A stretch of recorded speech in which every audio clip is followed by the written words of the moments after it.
tonight I'm here to plant a seed of transformational change in your heart.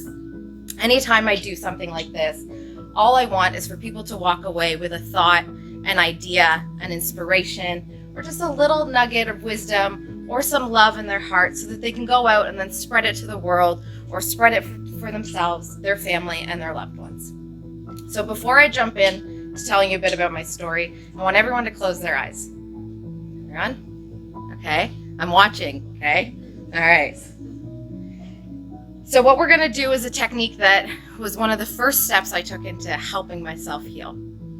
So in your mind's eye, I want you to envision yourself as a child at any age. And please don't judge what age comes up or what version of you comes up.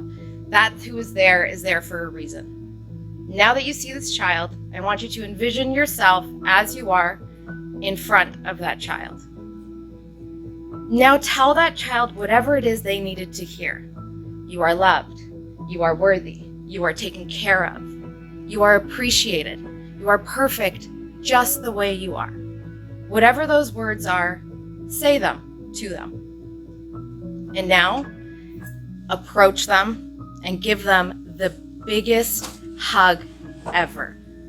Remind them that they are loved and that you are always there for them, no matter what. Say your goodbyes, open up your eyes, and meet me back here.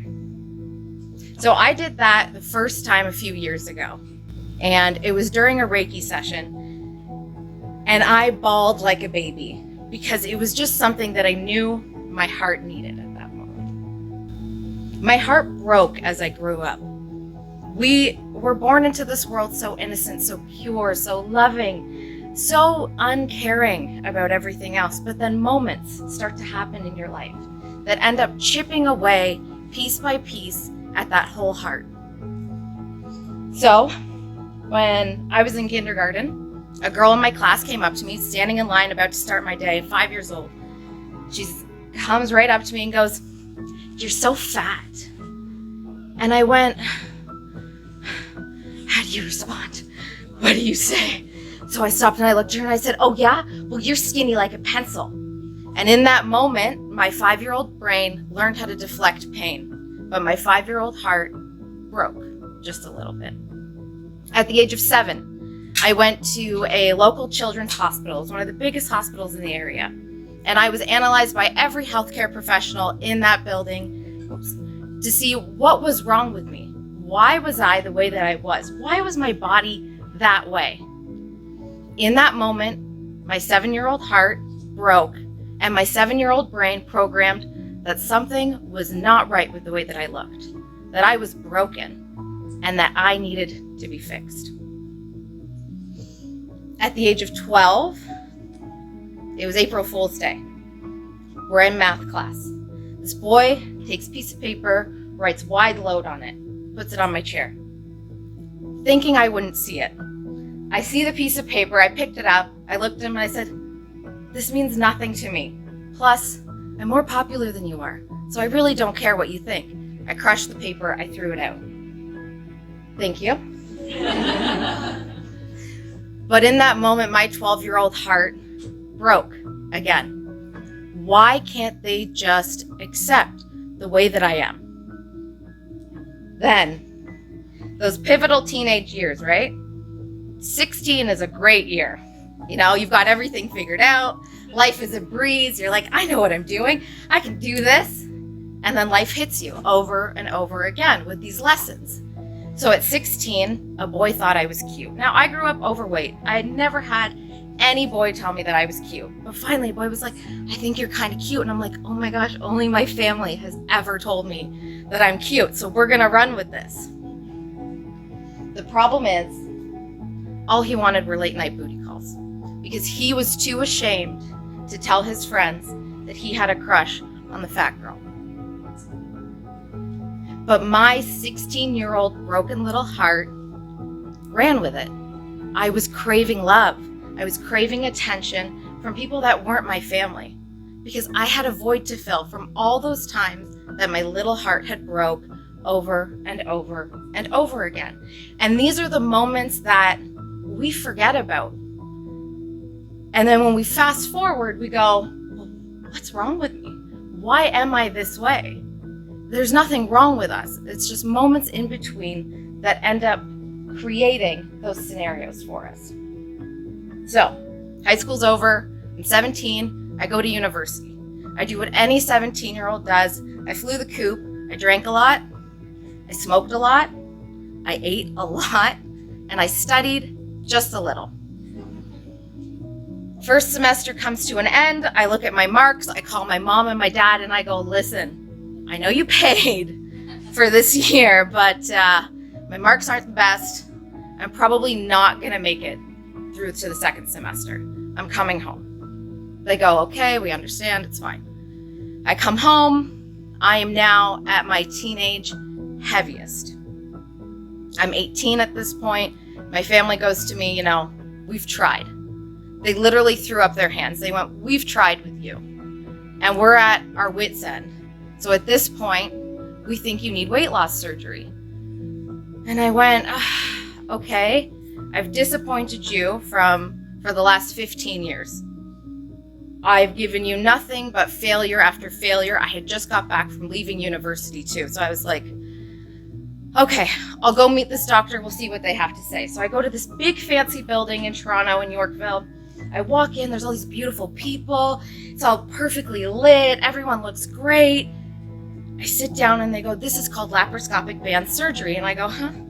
Like, what are you talking about? And they go, so for those that don't know what laparoscopic band surgery is, they put a band at the top of your stomach and then they fill that band with liquid through a port that sits just on the other side of your skin on your stomach. So they inject a saline solution through the port, through a tube. They restrict the stomach so you can literally only eat a handful of food at a time.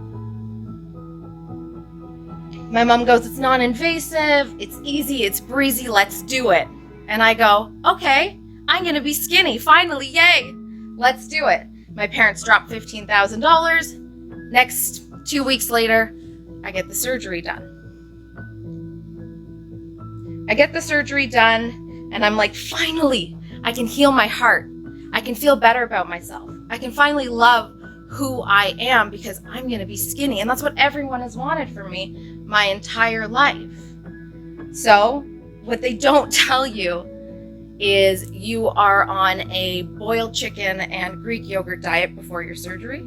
They also forget to mention that after your surgery, you are on a liquid diet for months because your body cannot digest food.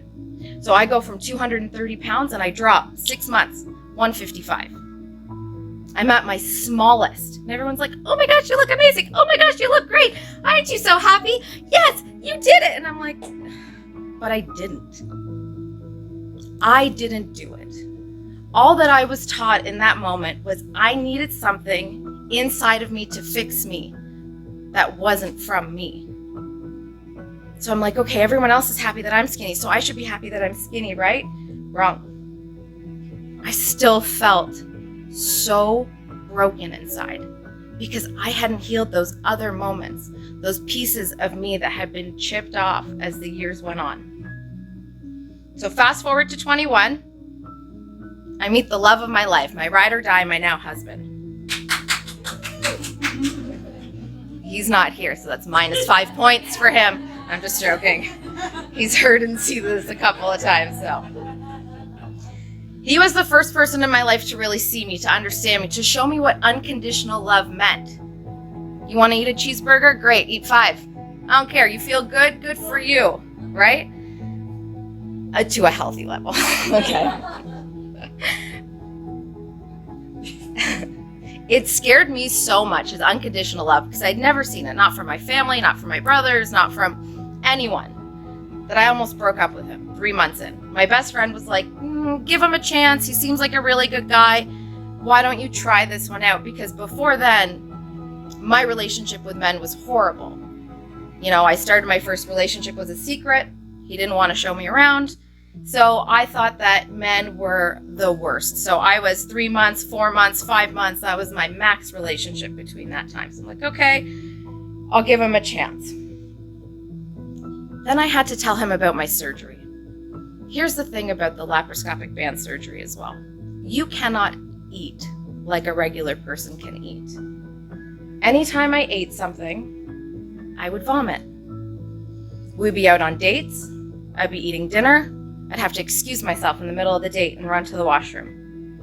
We would be laying down and watching TV. I wouldn't let him touch my stomach in fear that he could feel the port under my skin. So a couple months in, I'm like, listen, I have to explain something to you. I had weight loss surgery at this age. And he goes, why don't you just get it removed? Like, if this is what it's doing to you and you can have it reversed, reverse it. And I said, whoa, easy, buddy. Like, yeah, I love you, but this thing is a part of me now. And I need it, because if I don't have it, I'll get fat. And he was like, okay, if that's what you need, then that's what you need. We fall in love. Everything's progressing well. We get married. I get pregnant. I have twins. Now I'm 30 years old and I'm at my heaviest, still with the lap band in my stomach, still malnourished, still not digesting my food properly, and miserable on the inside.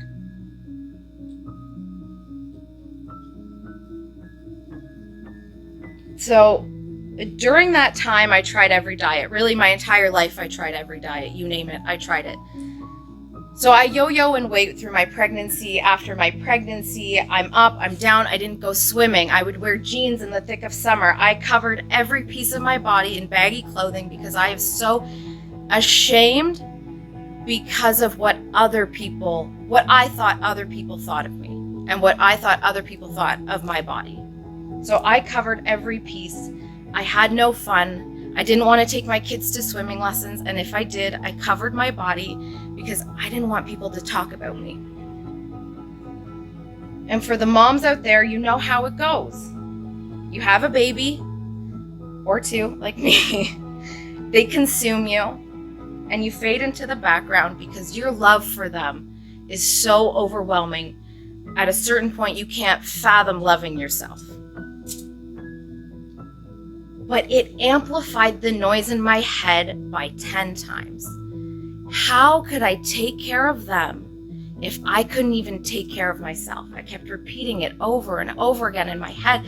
You're not taking care of yourself. You're not taking care of yourself. You can't take care of your babies. And I didn't know what it meant. And I didn't know why this reoccurring thought kept coming up over and over and over again. And I thought it was just the way I was eating and my body. But then I clued in at a certain point that it wasn't those things. At 32, I realized that I had to stop living for everyone else. I was ready for change, but this time it wasn't for my husband, and it wasn't for my kids, and it sure as hell wasn't for society because I tried pleasing them my entire life, and it got me nowhere. So I started making little changes in my life, step by step. I was like, okay, I hate the gym. I'm going to start liking the gym. So I got a gym membership. I went once a week. That was it at the beginning. Then I started going for walks. And then I started meditating. And then one day on one of my walks, I said to the universe, I'm ready for you to teach me every lesson that you have. Throw it my way. The good, the bad, the ugly. I need to heal. I need to move forward. And I need to move on with my life. But at this point, I am so stuck. And I'm sick of being stuck. So if you're listening and you're out there, this is the beginning of my spiritual journey sort of path. And I'm like, I don't know any of this stuff, but if someone's listening, please teach me something. Because I needed to learn at that point in my life. And let me tell you, the universe delivered. Because the years after that were some of the hardest years of my life. In those years, I learned that I had to heal to transform. In those years, I got a therapist. I healed some of my trauma. I repaired most of the broken pieces of my heart. I had countless Reiki sessions. I learned from friends. I lost friends. I started businesses. I ended businesses. I walked away from huge parts of my life in those years. All because I knew that I needed something. And at a certain point, I even tested my marriage to its max. I spoke with my darkness. I faced my shadows. I lost the weight and I kept it off all on my own. I fell in love with life and myself. And at 33, I made an appointment with the doctor and I had my lap band removed. And that was a huge moment for me because finally I saw that I had the power within myself to do the things that I had always wanted to do on my own, for myself. It had nothing to do with anyone else at this point. It was for me and by me.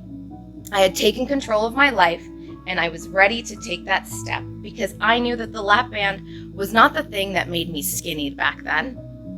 The lap band was just there to bring me so much pain that I needed to understand I could only heal that pain by doing these things on my own and taking the big, scary, risky steps. I saw my light when I faced my dark, and I stopped looking in the past for the reasons why I was the way that I was. I remember having a therapy session, and my therapist was like, we have to stop. Like, stop what? She's like, we have to stop trying to figure out the reasons why you are the way that you are and why the things happened to you the way that they did. We don't live in the past anymore. Your past is irrelevant. It does not exist. Yes, certain things may happen that trigger those feelings and those emotions, but we're not there anymore. We're here. We are right now. And that is the biggest lesson that I had to learn. Because at a certain point, you realize that life transforms when we trust in ourselves. Life transforms when we decide that enough is enough and we take a step back. You know, a lot of the time they'll tell you to face your stress head on. Sometimes it's easier to lean away from it and take a look back, get a new perspective on it. Try to see, what can I change? Where can I go? How can I grow? Rather than leaning into trying to control that situation of fixing the problem when there is no problem. It's just your perception of that thought. The one thing I want to leave you with tonight as well is that we are not broken. You're not an appliance. You know, you don't lose pieces of you. You are a whole being. You are a being having a human experience, and you are here to learn. You are here to grow. You are here to transform. And those moments that come in between are 100% okay. The world will try to break us, and sometimes we'll let it. But other times, we need to remember that when we observe the thoughts and the ideas and the things that are coming our way from an outside perspective, instead of allowing them to consume our being, we are allowing ourselves the opportunity to finally live life the way that it was intended for us to live, which was just to be who you are, to be comfortable in your own skin, to love freely, and to just decide to do the things that scare you the most because you are worth taking the chance on. Stop searching for the trauma. Stop living in the past because it's not there anymore. You may have a memory of it and how it made you feel, but you don't have to relive it over and over again and continue in the cycles that we stay in, because that's what I was doing. I lived in a continuous cycle of self-hate and self-loathing and people-pleasing. And it led me to one of the darkest spaces of my life until I just had to release all of that in order to move forward and to create and to grow and to have a stable dynamic for my children to be able to grow and to be emotionally in tune as well. So, in those moments when those things flare up, I want you to take a second and ask yourself, is this making me feel good? Is this thought necessary? Do I need to be doing this to myself? And if the answer is no, then cut that shit out, because it is not necessary. It is not necessary at all. Each and every one of you, I truly believe, are made for extraordinary things. And if you weren't, you could have been a blade of grass, which is still extraordinary in my mind, because everything in this world serves a purpose. But there was a very tiny chance that you got to be a human. And you get to be human. You get to experience things that no one else and nothing else in this universe can experience. So enjoy it. Take a deep breath. Look at the sky. Stop living in the past and start living right now. Thank you.